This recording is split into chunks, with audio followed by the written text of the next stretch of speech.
tous. Nous sommes heureux d'être dans votre présence. Ça faisait longtemps. Vous nous manquiez. On est content d'être là. Maintenant, on va partager la parole de Dieu. Alléluia.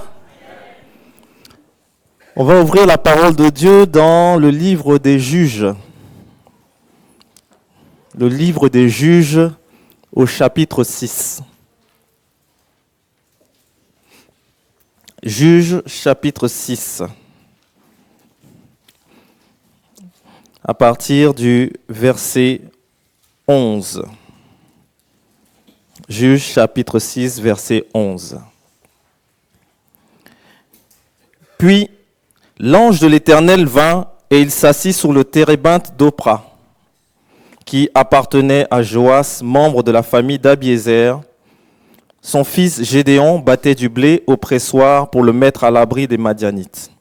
L'ange de l'Éternel lui apparut et lui dit : « L'Éternel est avec toi, vaillant héros. » Et Gédéon lui dit : « Ah, mon Seigneur, si l'Éternel est avec nous, pourquoi tout cela nous est-il arrivé ? Où sont tous ces actes merveilleux, ceux que nos pères nous racontent quand ils disent : l'Éternel ne nous a-t-il pas fait sortir d'Égypte ? Maintenant, l'Éternel nous abandonne et nous livre entre les mains de Madian. » L'Éternel se tourna vers lui et lui dit : « Va avec la force que tu as et délivre Israël de l'oppression de Madian. N'est-ce pas moi qui t'envoie ? » Gédéon lui dit : « Ah, mon Seigneur, avec quoi délivrerai-je Israël ? Mon clan est le plus faible de Manassé et je suis le plus petit de la famille de mon père. » L'Éternel répondit : « Mais je serai avec toi et tu battras les Madianites comme s'il s'agissait d'un seul homme. Amen. » Seigneur, nous te bénissons pour ta parole et nous te remercions, Seigneur mon Dieu, de cette parole que tu nous as donnée, parce que c'est cette parole, Seigneur mon Dieu, qui nous permet de nous fortifier. Seigneur, c'est cette parole, Seigneur mon Dieu, qui nous permet de suivre le chemin que tu as prévu pour chacun d'entre nous. Seigneur, je te prie de bénir cette parole, qu'elle fasse, Seigneur mon Dieu, son œuvre, Seigneur mon Dieu, dans nos cœurs ce matin, au nom de Jésus. Amen. Alors, nous sommes dans le livre des Juges. Dans le livre des Juges, le peuple d'Israël est arrivé en terre promise. Et à la mort de Josué et de toute la génération qui a accompagné Josué, il y a une nouvelle génération qui s'est levée. Et cette génération ne connaissait pas Dieu. Et cette génération s'est détournée de Dieu et a commencé à avoir un cycle de ce qu'on appelle plusieurs périodes. Il y en a eu 6 qui étaient caractérisées par 3 choses : l'idolâtrie, la débauche qui conduisait à la chute, la repentance, le retour vers l'Éternel qui correspondait à la délivrance par l'intermédiaire d'un juge, et la dernière période, c'était la période de paix. Et là, on est à la 4e période sur les 6. Donc plusieurs juges d'Israël sont sortis pour délivrer le peuple de la main des ennemis. Il y a eu Othniel, Éhud, Shamgar et Déborah, et Gédéon est donc le premier juge de la 4e période. Gédéon, il est choisi par Dieu pour délivrer Israël de la main de Madian, et Dieu lui dit 3 choses. Il lui dit : va avec cette force que tu as et délivre le peuple. Va avec cette force que tu as et délivre le peuple. C'est ce que nous allons partager ce matin. Va avec cette force que tu as et délivre le peuple. L'Éternel, il dit va. Il dit va. Au verset 14, il est écrit va avec la force que tu as. Il emploie l'impératif. Il donne un ordre. Il ne dit pas vraiment si tu peux y aller, ça serait bien. Il dit va. Lorsque Jésus est venu, avant de partir, dans Matthieu 28, au verset 20, au verset 19, il dit : allez, faites de toutes les nations des disciples. Allez, c'est encore un ordre. Donc nous n'avons pas le choix. Dieu nous donne un ordre, il faut qu'on aille. On n'a pas le choix. Va. Et Lorsque Gédéon, en fait, voit l'ange de l'Éternel, Gédéon était en train de battre du blé pour le mettre à l'abri des Madianites. Donc vous savez que les Madianites étaient ceux qui oppressaient le peuple d'Israël à l'époque. Et donc, il était en train de battre le blé pour pouvoir garder des provisions pour le peuple. Donc c'était quand même quelque chose de noble. Il avait pensé vraiment à sa famille, au peuple d'Israël. Mais là, Dieu l'appelle à une mission qui est plus noble que celle de délivrer le peuple.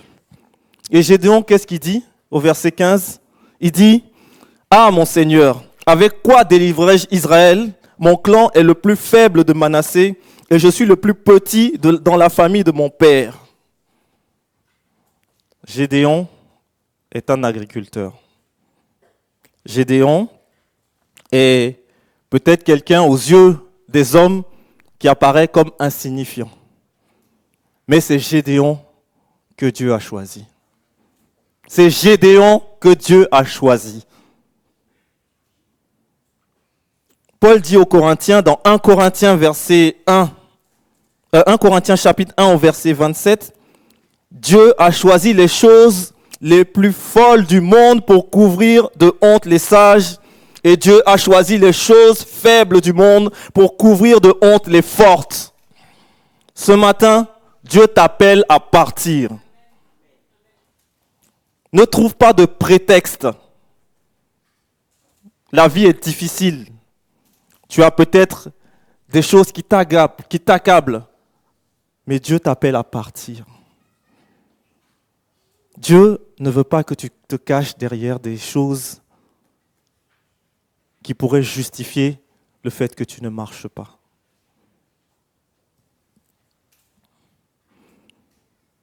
Il dit, n'est-ce pas moi qui t'envoie? Il s'agit de Dieu là. Il s'agit du roi des rois, de l'Éternel, le Dieu tout-puissant, celui qui a créé les cieux et la terre. Il ne s'agit pas de n'importe qui. Ce matin, il y a un frère qui priait, il a dit que Dieu n'est pas un homme pour mentir. Sachons quel Dieu nous venons prier ce matin. Ce Dieu-là ne veut pas que nous soyons apitoyés sur notre sort. Ce Dieu-là nous dit d'aller. Il nous dit d'aller, il faut que nous allions. Dieu aime accomplir des choses importantes à travers des personnes qui sont apparemment insignifiantes. Peut-être que dans la situation où tu es, tu te trouves complètement au plus bas. Peut-être que tu es tellement accablé que tu dis à quoi tu sers. Tu sers à quelque chose. Parce que Dieu t'a créé. Le psalmiste disait, Seigneur, je te loue de ce que je suis une créature si merveilleuse. Ce matin, mon frère, ma sœur, je veux te dire que tu es une créature merveilleuse pour Dieu. Tu es une créature merveilleuse parce que Dieu a pris le temps de te créer. Si tu es comme ça, ce n'est pas par hasard. Dieu a pris le temps de te créer parce qu'il a un plan pour toi. Et ce plan-là, ça commence par le fait d'aller. C'est pour ça qu'il te dit « va ». Lorsqu'il va voir Gédéon, il lui dit « va ». Il lui dit qu'il est un vaillant héros et il lui dit « va ». Commence pas à discuter avec lui pour trouver des choses, pour savoir. Non, Dieu nous demande d'aller. Dans la Bible, il y a d'autres exemples de personnes qui peuvent apparaître comme insignifiantes et qui ont été utilisées par Dieu. On en connaît plein. Je vais en citer quelques-uns. Jacob. Jacob, connaissez la signification du prénom Jacob? Menteur, trompeur. Jacob, c'est l'ancêtre d'Israël. Jephthé. Jephthé, dans Juges au chapitre 10 et 11, c'est un juge qui s'est levé aussi. Jephthé est le fils d'une prostituée. Le fils d'une prostituée. Vous voyez qu'il ne part pas au départ avec toutes les chances dans la vie. Mais Dieu l'a établi juge en Israël. Et il a délivré Israël des Ammonites. David, le roi David, avant qu'il soit roi, lorsqu'on est venu le chercher, il était le dernier de la famille. Il était tout au fond. Même son père même ne croyait pas en lui. Et il était roi d'Israël. Donc Dieu a placé quelque chose en toi. Il veut que tu ailles. Il ne veut pas que tu regardes aux circonstances qui sont autour de ta vie. Pierre, qui était pécheur. Pierre, qui était un homme rempli de colère. Pierre, qui avait un caractère difficile. Jésus l'a pris comme apôtre, comme disciple. Et il était l'un des pères de l'Église. Tout ça pour te dire que ce matin, ce n'est pas le départ qui compte. La parole de Dieu dit que la fin d'une chose vaut mieux que son commencement. Ce n'est pas d'où tu viens qui compte. Ça a été dit ce matin dans une prophétie. Ce n'est pas ce à quoi tu penses qui compte. C'est là où tu mets ton regard pour aller pour le Seigneur. Donc ce matin, va. Ne regarde pas ce qui peut t'arrêter dans ta course. Jésus a eu des entretiens avec beaucoup de jeunes qui se sont arrêtés dans leur course. Quand on lit son entretien avec le jeune homme riche, à un moment donné, Jésus lui dit, donc dans Matthieu 19 au verset 22, Jésus a demandé au jeune homme riche de tout vendre pour le suivre, mais il s'en alla tout triste parce qu'il avait de grands biens. Parce que c'était difficile pour lui d'aller. Jésus dit à un autre, dans l'évangile de Luc au chapitre 9, verset 59, « Suis-moi ». Et il répondit, « Seigneur, permets-moi d'aller d'abord ensevelir mon père. » Mais Jésus lui dit, « Laisse les morts ensevelir les morts, et toi, va annoncer le royaume de Dieu. » Un autre dit, « Je te suivrai, Seigneur, mais permets-moi d'aller d'abord prendre congé de ceux de ma maison. » Jésus lui dit, « Quiconque met la main à la charrue et regarde en arrière n'est pas propre au royaume de Dieu. » Jésus te demande de partir, de ne pas trouver des prétextes. Qu'est-ce qui te freine ce matin? C'est la maladie? C'est l'oppression? Les difficultés dans ton couple? Les problèmes financiers? Dieu dit, n'est-ce pas moi qui t'ai envoyé? Ce n'est pas n'importe qui nous envoie. Va. Le terme péché veut dire manquer le but. Et pendant que je réfléchissais, je méditais sur cette parole, ce message que je partage avec vous, ce terme-là est revenu dans ma tête. Manquer le but.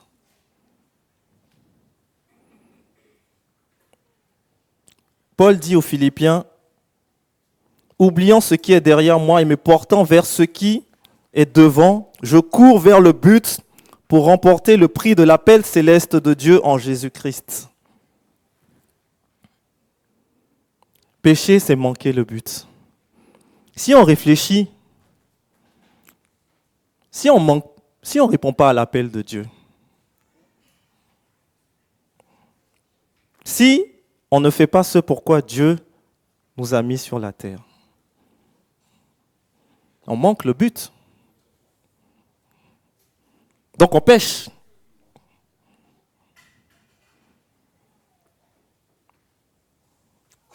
Pécher, ce n'est pas seulement des choses qu'on fait et puis que les gens ne voient pas. Ce n'est pas seulement des choses qui n'honorent pas Dieu. C'est aussi manquer le but pour lequel Dieu nous a établis sur cette terre. Dieu nous dit d'aller. Ne manquons pas le but. On peut vivre une vie qui semble conforme à la parole de Dieu. On peut même faire des choses pour le Seigneur et se retrouver devant lui pour entendre des choses qui ne nous plairont pas. Le jour où on sera devant lui, devant le tribunal céleste, et entendre des choses et dire « Ah, Seigneur, n'avons-nous pas fait ceci? N'avons-nous pas fait cela? » Mais est-ce que tu as atteint le but? Est-ce que tu as atteint le but pour lequel Dieu t'a mis sur cette terre? Est-ce que tu es allé, tu as répondu à son appel quand il t'a dit « Va ». Posons-nous la question. Mais si on ne veut pas rater le coche, il faut vraiment qu'on fasse attention à la relation que nous avons avec Dieu. Parce que c'est là où on peut savoir si on est en train de dévier ou pas. Si on n'est pas sensible à la parole de Dieu, si on n'a pas cette relation avec lui, on ne peut pas le savoir. Et on peut très légèrement dévier. C'est comme quand vous conduisez et que vous êtes un peu fatigué. Vous somnolez, la voiture n'est pas en pilote automatique. À un moment donné, vous allez commencer à franchir la ligne blanche. Et puis vous pouvez avoir un accident. Il faut que nous soyons vigilants. Mais si nous sommes vigilants, c'est grâce à la relation que nous avons avec notre Dieu. Quelle est notre relation? Où en est notre relation avec le Seigneur? Le Seigneur veut simplement que nous obéissions. La parole de Dieu dit que l'obéissance vaut mieux que les sacrifices. Il nous demande d'aller. Va. Mais il dit, va avec la force que tu as. Va avec la force que tu as. Gédéon, il connaît l'histoire de son peuple. Il sait comment la fidélité de Dieu s'est exprimée à leur égard par le passé.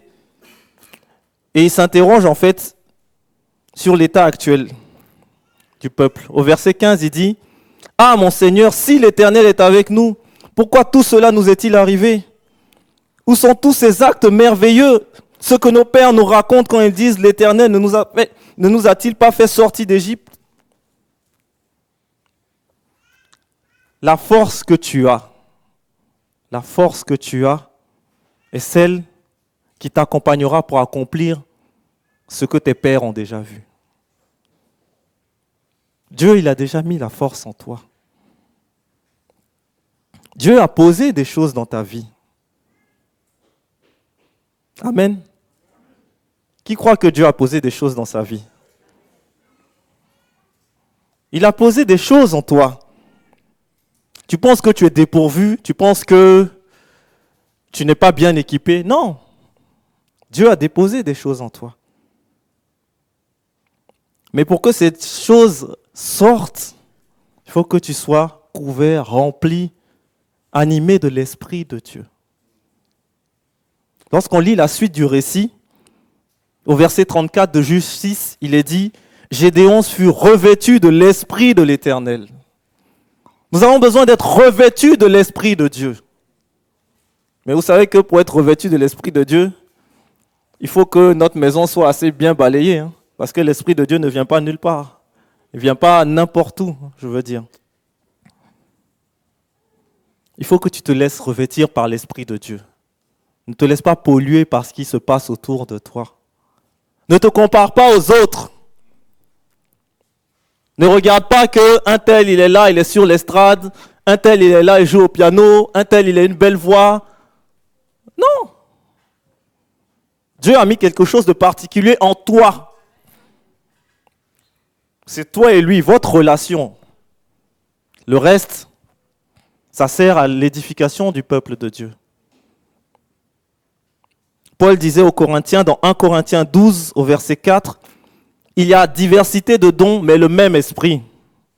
Diversité de services, mais le même Seigneur.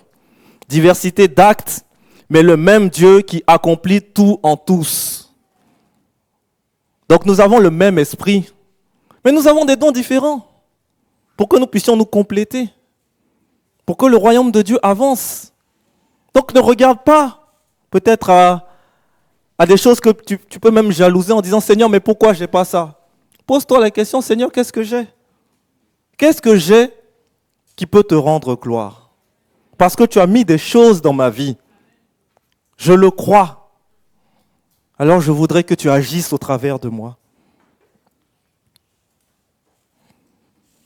Mais lorsque on parle de cette force qui est en nous, je disais tout à l'heure, Dieu a mis cette force en nous. De quelle force s'agit-il? Il y a un célèbre philosophe contemporain que vous connaissez sans doute, qui s'appelle Maître Yoda, qui a dit à son disciple Luke Skywalker que la force soit avec toi. Je ne pense pas qu'il s'agisse de cette force-là, hein, que la force soit avec toi. Non. Il s'agit, premièrement, de la force de notre relation avec Dieu. La force de notre relation avec Dieu. Tout vient de là. La relation qu'on a avec Dieu. Pour pas qu'on soit comme des tonneaux vides. Pour pas qu'on soit comme des gens qui courent vers quelque chose qu'on n'atteindra pas. Quelle est notre relation avec Dieu? Où en sommes-nous? Paul disait aux Philippiens, dans Philippiens 4, 13, « Je puis tout par celui qui me fortifie. » Christ. La force vient de Christ. La force est en Christ. La force est par Christ. La force est pour Christ. Est-ce que c'est Christ qui te fortifie? Ou est-ce que tu te fortifies toi-même par rapport à ce que Dieu a déposé en toi? Oui, Dieu a déposé des choses en toi.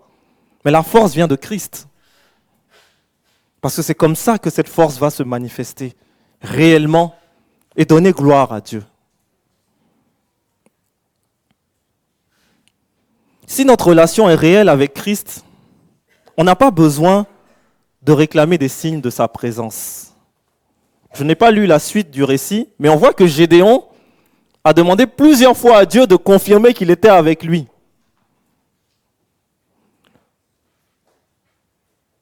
Nous vivons des choses difficiles. Ce matin même, en rentrant dans l'église, j'étais étonné des panneaux que j'ai vus.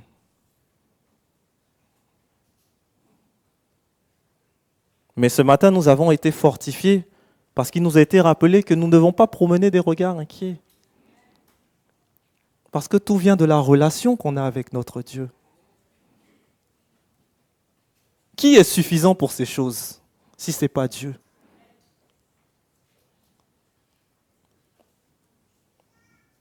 On est entouré de beaucoup de gens qui nous regardent et qui attendent même qu'on chute. Mais la force est en Christ. C'est notre relation avec lui qui nous permet de tenir dans ces moments-là. La force réside aussi dans la parole de Dieu qui résonne dans nos cœurs et qui nous pousse à l'obéissance à son appel.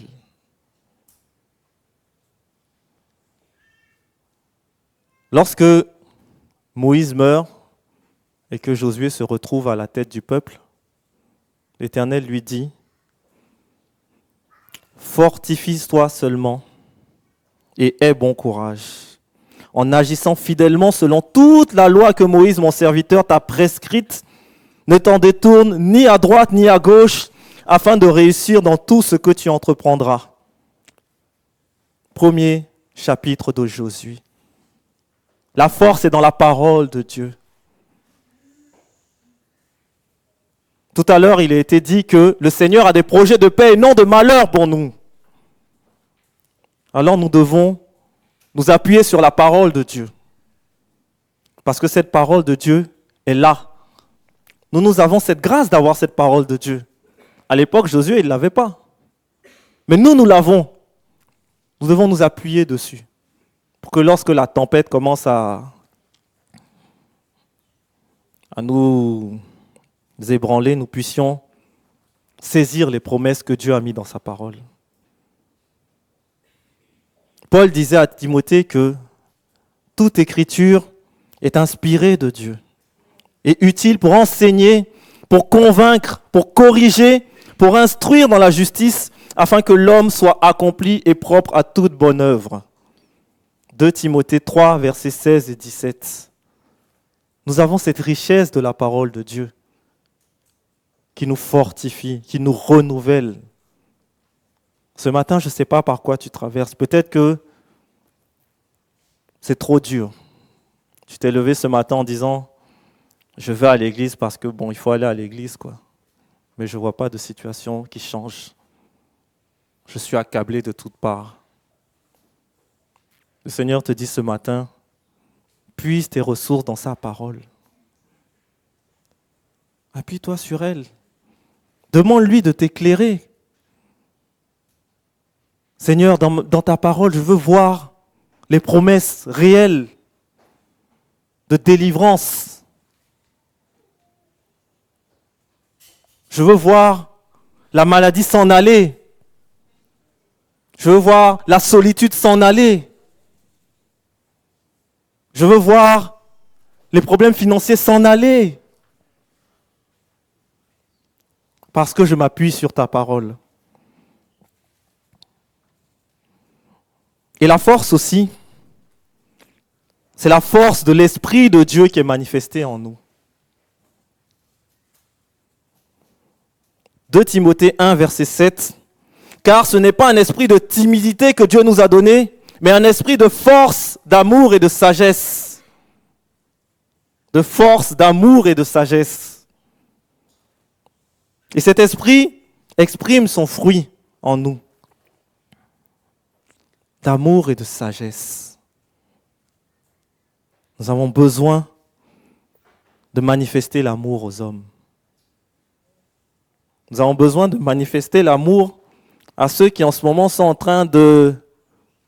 Vous voyez ce que je veux dire? Nous avons besoin de manifester la compassion de Dieu. Parce que c'est là qu'ils seront confondus. Parce qu'ils ne comprendront pas comment, dans la situation dans laquelle on est, on puisse continuer à glorifier Dieu à travers l'amour qu'on leur manifeste. Nous avons besoin de ça. Ce n'est pas évident, parce que nous sommes accablés de toutes parts. Nous avons besoin de résister au péché. Souvent, on écoute beaucoup de prédications, de messages qui nous encouragent. Et merci, gloire à Dieu. Mais il ne peut pas avoir d'effet réel dans notre vie si nous vivons dans le péché, si nous vivons dans la compromission, si nous cachons des choses, parce que Dieu voit tout. Peut-être que ton frère ou ta sœur qui t'entoure ne voit pas, mais Dieu voit ça. Donc après, c'est difficile d'aller lui dire « Seigneur, sois ma force ». C'est compliqué. Nous avons besoin d'avoir la force aussi du pardon. Nous avons besoin de pardonner. Vous savez, moi je crois qu'il y a beaucoup de choses qui se débloquent si nous pardonnons réellement. Dieu nous a pardonné parce qu'il a envoyé Jésus. C'est pour ça que nous avons cette relation avec lui maintenant. Et que nous avons cette assurance de le voir. Nous avons besoin de pardonner. Et c'est dur pardonner. Des fois même, on préfère même souffrir que pardonner. Et vous le savez, c'est vrai. Vous préférez souffrir que pardonner. Parce que tu dis, non, ça me fait trop mal. Ça, je ne veux pas laisser ça. Je ne veux pas laisser ça. Alors que le pardon vous libère. Seigneur, donne-moi la force de pardonner. Et avec cette force que nous avons, nous allons délivrer Israël de l'oppression de Madian. Amen. Vous savez, quand on se passe en position de délivrer, on est en position de victoire. Donc si on a le visage qui est fermé, qui est triste, c'est dur d'aller dans la victoire.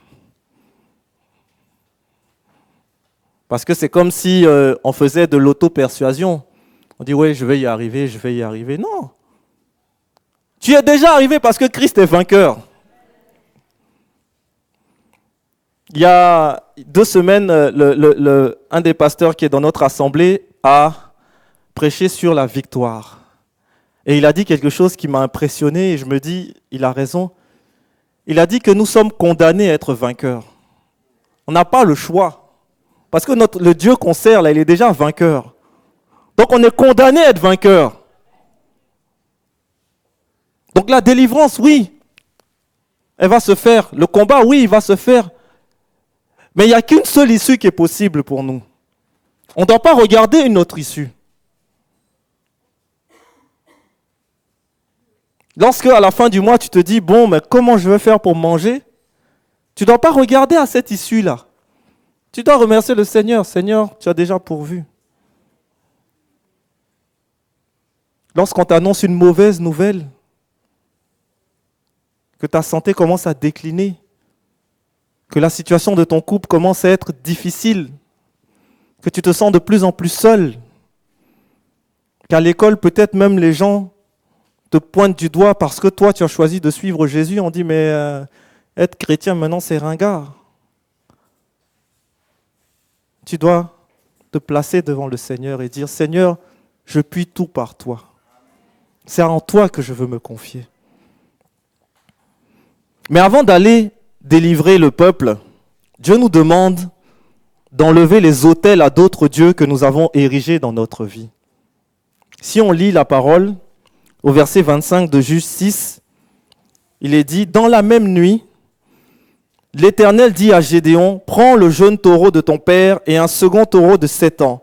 Renverse l'autel de Baal qui est à ton père et abat le pieu sacré qui est dessus. Tu bâtiras ensuite et tu disposeras sur le haut de ce rocher un autel à l'Éternel ton Dieu.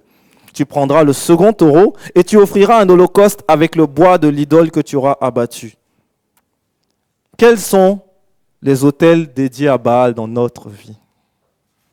Si nous voulons être victorieux, c'est ce que je disais tout à l'heure, on ne peut pas être dans la compromission.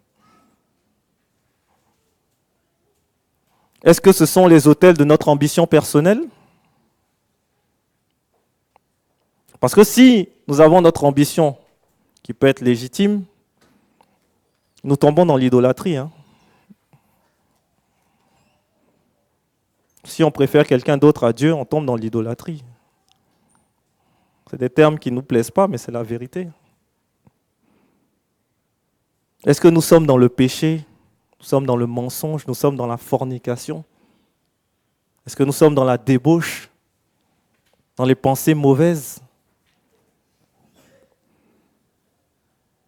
Est-ce que, comme je disais tout à l'heure, nous avons assaini les relations que nous avons entre frères et sœurs? Ou est-ce que nous avons toujours des griefs que nous gardons depuis X années? On ne peut pas délivrer Madian si on a tout ça, toutes ces casseroles-là qu'on traîne. Parce que quand on va avancer, les casseroles vont faire du bruit.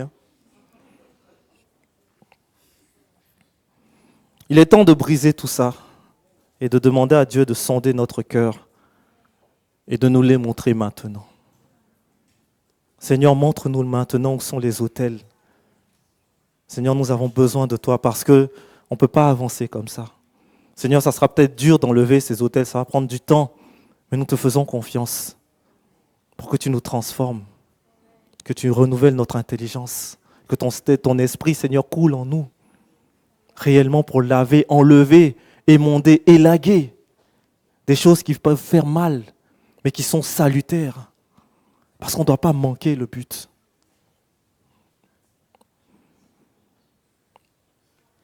Briser les Baals, c'est aussi prendre position dans le combat. Lorsque Gédéon l'a fait, il l'a fait de nuit, parce qu'il craignait pour sa vie. Ce qui veut dire que si on le fait, on aura des oppositions. Mais le Seigneur ne nous a pas menti par rapport à ça. Celui qui veut le suivre pieusement, il sera persécuté. Mais il a déjà tout remporté à la croix, donc nous lui faisons confiance. Nous avançons. Nous courons vers le but. Nous avons les yeux fixés sur lui. Et nous allons démontrer qu'il est plus fort que tous ceux qui nous entourent. Nous allons démontrer qu'il peut changer la vie du quartier. Simplement par rapport à une petite église qui est dans un immeuble. Il peut changer la vie de ceux qui sont au-dessus. Pour qu'ils réalisent que si nous venons tous les dimanches, si parfois ils ont l'impression qu'on leur casse les pieds, c'est pour une cause noble. C'est parce que le Dieu que nous servons est un Dieu victorieux. Parce qu'il nous délivre de nos Madians. Quels sont tes Madians ce matin? Dieu t'appelle à y aller, à courir avec la force que tu as pour être délivré de ces Madians, pour délivrer aussi ton frère, ta sœur, pour prier pour lui, pour l'accompagner, pour l'encourager, être avec lui, parce qu'il a besoin de toi.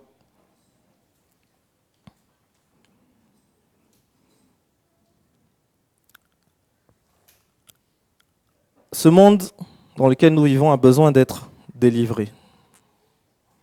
Et nous sommes dans des temps difficiles, vous le voyez.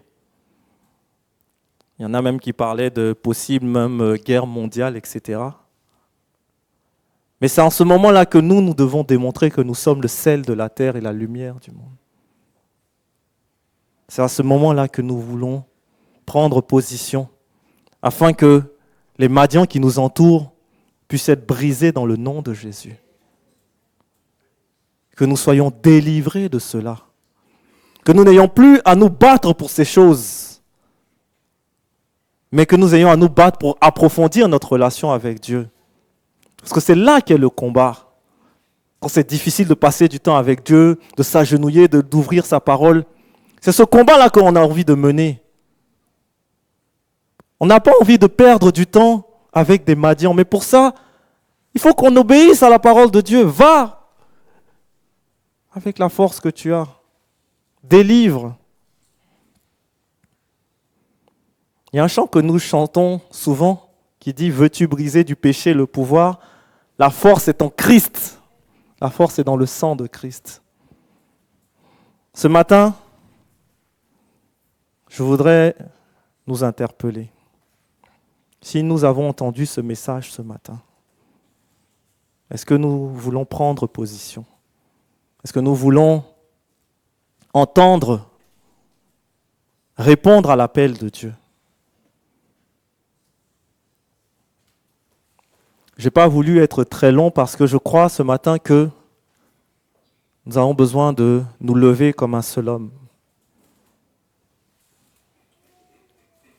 Gédéon, il est dit, « Je serai avec toi et tu battras les Madianites comme s'il s'agissait d'un seul homme. » Nous avons besoin d'être fortifiés, d'être ensemble. Parce que les Madianites qui nous entourent nous regardent. La parole de Dieu dit que nous qui sommes environnés d'une si grande nuée de témoins, rejetons le péché qui nous enveloppe si facilement. Ne manquons pas le but. Notre but ce matin, c'est de se lever, de prier, de dire « Seigneur, nous voulons la victoire. Seigneur, nous avons des troubles dans nos familles, nous voulons la victoire.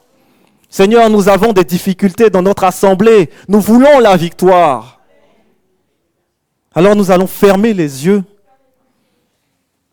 Nous allons proclamer que nous avons cette victoire. Nous allons proclamer que nous voulons prier ce Dieu victorieux.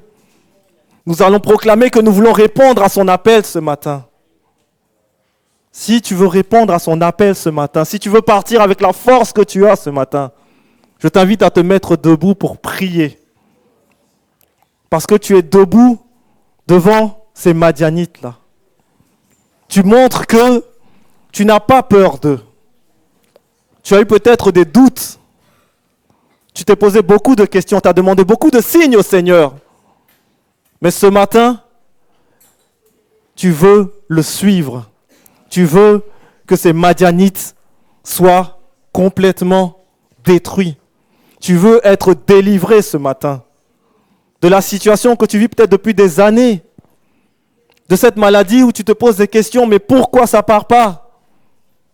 De cette solitude qui t'accable et qui te fait mal, de ces problèmes financiers où tu te dis, mais Seigneur, mais où es-tu? Je crois que tu agis, mais je ne vois pas. Ce matin, Dieu veut te délivrer. Mais il veut que tu obéisses. Il te dit d'aller, va. Alors nous allons prier. Nous allons demander au Seigneur d'agir. Nous allons demander au Seigneur de se manifester. De se manifester dans notre vie de tous les jours. De se manifester pour libérer, Seigneur, notre Église. Seigneur, nous sommes peut-être accablés. Nous avons peur ce matin, Seigneur. Peut-être nous avons des doutes. Mais nous voulons obéir à ton ordre, Seigneur, mon Dieu, qui nous demande d'aller avec la force que nous avons. Seigneur, tu as mis cette force en nous. Peut-être qu'on n'a pas la force de beaucoup de choses, mais on a la force de prier. Parce que nous avons encore, Seigneur, cette capacité d'ouvrir la bouche pour placer nos requêtes devant toi. Pour dire, Seigneur mon Dieu, nous intercédons pour notre assemblée. Seigneur mon Dieu, nous intercédons pour nos frères et sœurs. Seigneur mon Dieu, nous intercédons, Seigneur mon Dieu, pour notre situation. Seigneur, ce matin, nous voulons aller dans le combat. Seigneur, ce matin, nous voulons avoir cette force de ton esprit. Seigneur, ce matin, nous voulons être délivrés de Madian. Nous voulons être délivrés des Ammonites. Nous voulons être délivrés des Philistins. Nous voulons être délivrés de tout ce qui veut nous opprimer. Parce que rien ne nous séparera de ton amour qui est manifesté en Jésus-Christ. Seigneur mon Dieu, nous venons ce matin comme un seul homme, unis par le même esprit. Seigneur, tu nous as donné des dons divers, mais nous avons le même esprit, Seigneur mon Dieu. Et c'est cet esprit, Seigneur mon Dieu, qui nous recommande ce qu'il faut prier. Alors Seigneur mon Dieu, sonde nos cœurs. Si nous avons des choses dans nos vies qui ne t'honorent pas, Seigneur, nous te demandons pardon. Nous te demandons de laver ces choses, d'enlever ces choses. Nous te demandons de renouveler, Seigneur, notre relation avec toi. Parce que nous avons besoin, Seigneur mon Dieu, d'être renouvelés dans cette relation avec toi. Seigneur, si nous n'avons plus la force d'ouvrir ta Bible, parce que, Seigneur mon Dieu, c'est trop dur, nous te demandons de nous redonner ce regain d'amour pour ta parole. Seigneur, si nous avons des difficultés à prier, parce que c'est trop dur, Seigneur, nous te demandons de nous renouveler dans notre vie de prière. Seigneur, si nous avons des difficultés à pardonner, parce qu'on a été trop blessés, Seigneur, nous te demandons, Seigneur mon Dieu, de mettre ton baume, Seigneur, d'amour, afin, Seigneur mon Dieu, que nous soyons consolés, afin que nous soyons renouvelés par le feu de ton esprit.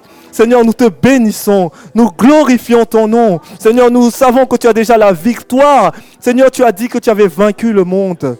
Seigneur, nous voulons te suivre, nous voulons marcher à ta suite, Seigneur mon Dieu. Tu nous as dit que nous devions nous charger de notre croix, que ça n'allait pas être évident, Seigneur mon Dieu. Mais Seigneur, nous voulons aller avec la force que tu nous as donnée. Seigneur, nous voulons lutter. Nous voulons être délivrés. Seigneur, merci. Merci pour tous les exemples que tu as mis dans ta parole. De gens qui peut-être, Seigneur mon Dieu, étaient insignifiants aux yeux du monde, mais que tu as utilisés puissamment pour ton service. Seigneur, ce matin, il y a dans ce lieu, je le crois, des gens qui vont se lever pour toi. Des gens qui vont te servir dans les dons que tu leur as donnés. Alléluia. Merci. Seigneur, béni soit ton nom. Alléluia. Amen. Alléluia. Jésus, c'est le plus beau